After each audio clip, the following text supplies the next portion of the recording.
Hello everyone, I'm Jess Castillo Sopor Santos, a PRC in HLURB Real Estate Salesperson under a licensed broker. Nandito po tayo ngayon sa Lancaster, New City, one of the fastest growing development here in Cavite. Ayan. So, ngayon po, i-discuss ko po sa inyo ang isa sa pinakamaganda nating single house dito sa Lancaster. Si Ira! Ayan. Si Ira po ay isang single house. So, yung lot niyo po is 92 square meters. Yung lot niyo po, mag-start siya dito sa wall ng bahay niyo. Hanggang dito sa end ng lot niyo po, kakapulang wall na kapit-kapit. Si Ira po ay may provision for 2 carports. Ito po yung isa. And pwede po doon yung isa sa likod. So, ito pong nasa harapan nyo is pwede nyo po siyang palagyan ng gate hanggang po doon sa end ng lot nyo. Nakasaka po sa lot nyo po. Ayan po. So, Ira is a two-story single attached house po. Ang floor area nyo po ay 80 square meters and ang lot area naman po niya is 92 square meters. Pasok po tayo sa as delivered unit.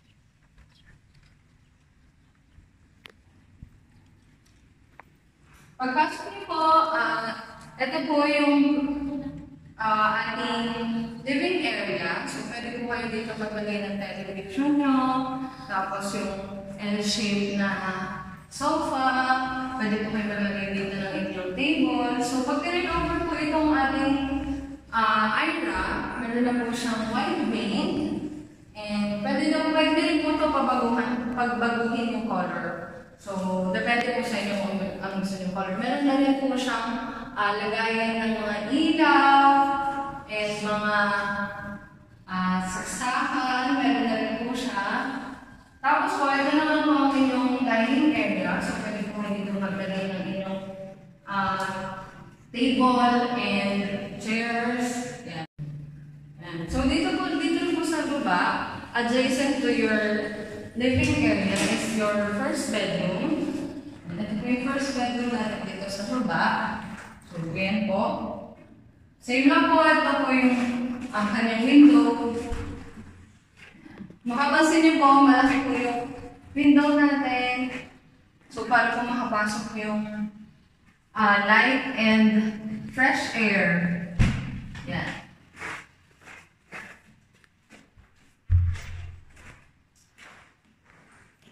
Dito naman po sa ating kitchen.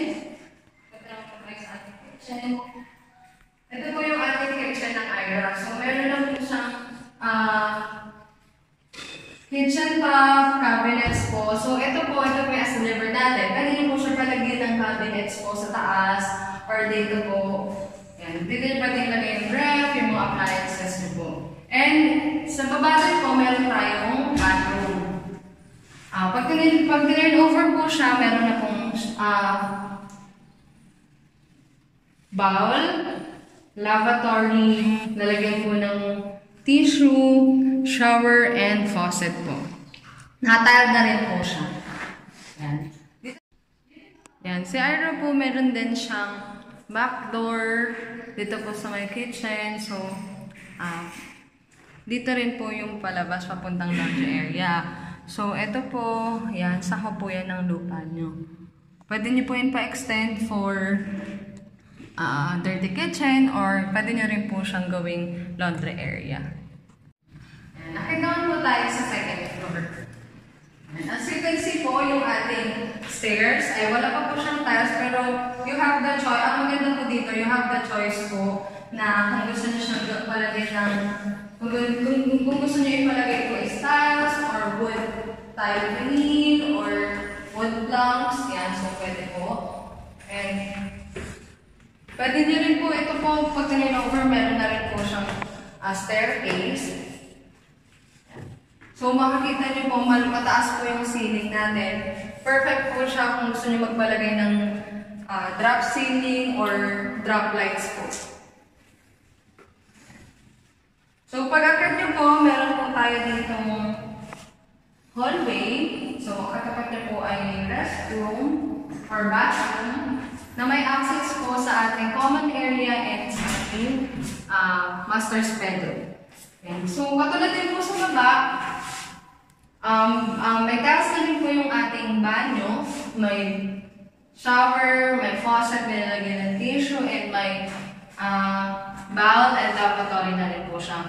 Napaka-spacious po ng ating bathroom dito sa taas. Yan. So, dito naman po tayo sa second bedroom ng Ira. So, kung pinag-over din po siya, so makikita rin po maganda po yung ating ditong window. Yan. Katulad din po sa baba.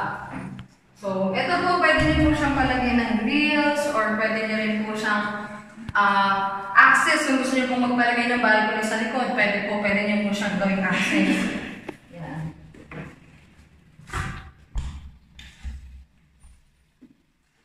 So, ito pong flooring natin sa second floor, pwede niyo po siyang malagyan ng tiles, o malagyan niyo po siya ng vinil. And ito naman po yung ating master's bedroom. Yan. Ito po is intended for your walk-in closet na may access po sa bathroom. Ito po pwede niyo po malagyan ng sofa. And ito po yung ating nalagyan ng bed. So, kasya po dito kahit king or queen. Yan, so pwede po kayo maglagay ng side table dito sa dalawa. So, ganito po siya i-turn over sa inyo. So, ang kulang na lang po is yung gamit nyo at kung ano pong flooring na gusto niyo ilagay. Yan po. Salamat po! Nakita na po natin ang ating as delivered unit. Ngayon naman po, ipapakita ko sa inyo ang ating Ira na dress-up unit. So, as you can see, parehas lang naman po sila. Kaya lang po, ito po, ipapakita natin dito kung ano yung itsura ni Ira pag meron na siyang lamang gamit. So, ito po, nilandscape niya na yung harapan. Tapos ito naman pong gilid. Pinalagyan niya na rin po ng mga bricks for your parking, or kung pwede kayong maglagay dyan ng mga bench or mga table and chairs kung gusto nyo pong kumain sa labas. Ganyan. So ito po, same lang po, 2-story single attached, up and down po yun, ibig sabihin 80 square meters din po ang kanyang floor area, lot area niya po is 90 square meters, 92 square meters din. So pasok po tayo sa Ira dress-up unit.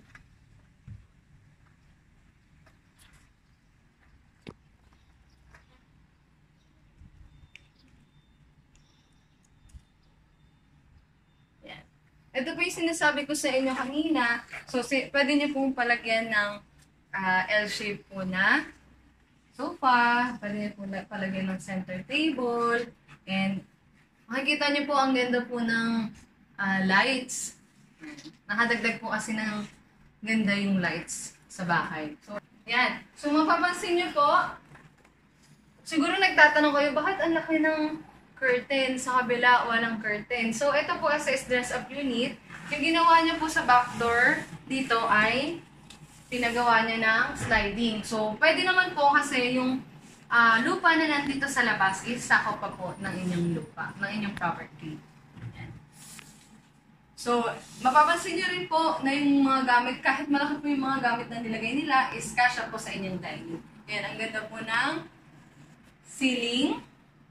Lights and drop lights din po yung nilagay nila. And magaganda rin po ang ating windows. So, dito po, sa adjacent ng ating bedroom, ng ating sala is the bedroom 1. So, yan. Ito po yung ating bedroom 1. So, ito po, pwede po kayo maglagay ng single bed. Yan, cabinets po, chair. Yan, so, pwede rin po kayong magpalagay ng mga table and side table and TV. Yan. So, na-maximize niya po yung space. Maganda rin po yung effects ng malaking window dahil maraming lights po yung pumapasok dito sa window. Sa bedroom po.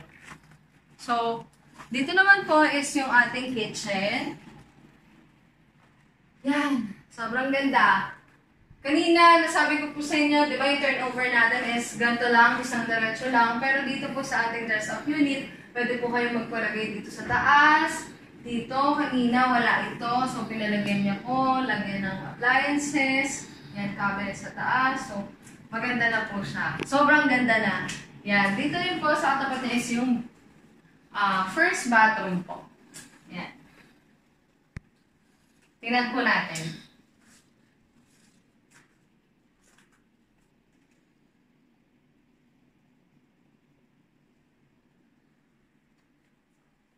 Yan.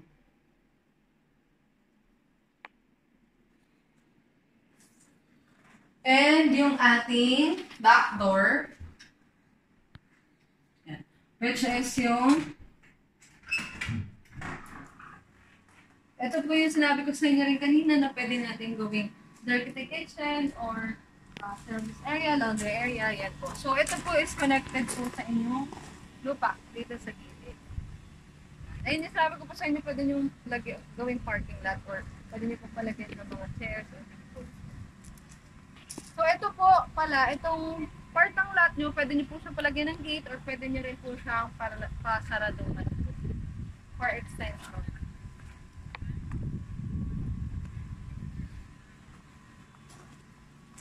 Akit naman po tayo sa ating second floor.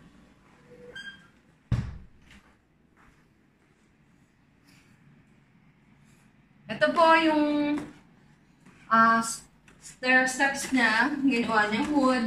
Yung handrails po ginawa ng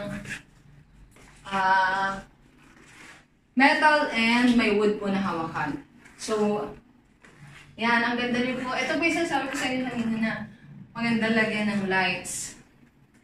And, yung ating, ayan, face natin dito sa ating wall. Napakaganda. Pwede niyo po yung lagyan ng inyong memory wall. Yung mga photos po, ayan. And yung ating hallway. Nandito po tayo sa first bedroom.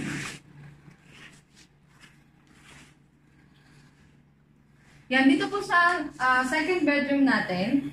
So, yung first bedroom po nasa baba. First bedroom din po ito sa taas naman. So, pero, pangalawang bedroom na po siya.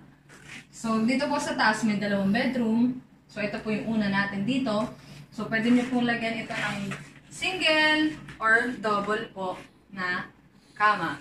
Yan. Kung papansin nyo po, na-maximize na rin po yung space. May cabinets. Ang dami pong may ilalagay. And TV rack, TV and storage pa. So marami po pong malalagay. Ito po yung wall niya, maganda, and yung kanyang window. Dito po is yung ating bathroom. So malaki po yung bathroom natin. Dito po nilagyan niya po ng shower curtain. And malaki po yung bathroom. Kasi makikita niyo po, yan, so malaki siya.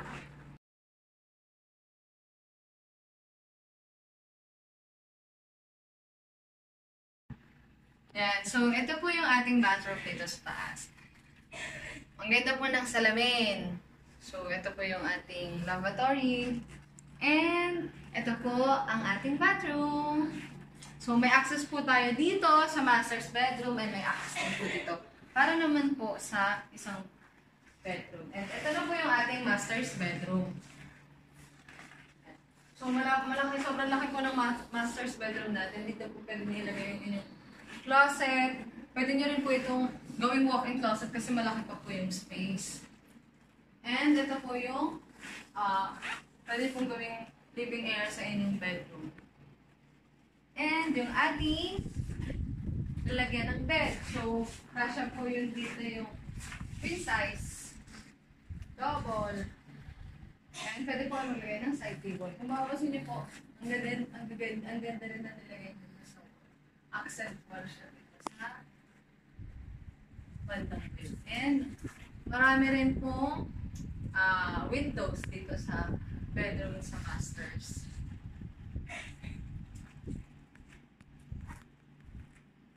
Yan, so nakita na po natin ang ating dress-up unit unit ng IRA.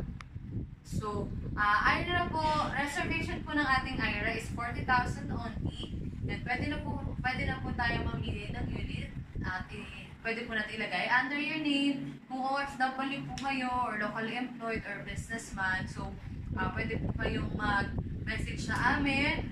I-add niyo po ako sa Facebook para po masandan po namin kayo ng mga details and para mapanood niyo rin po ang aming future videos.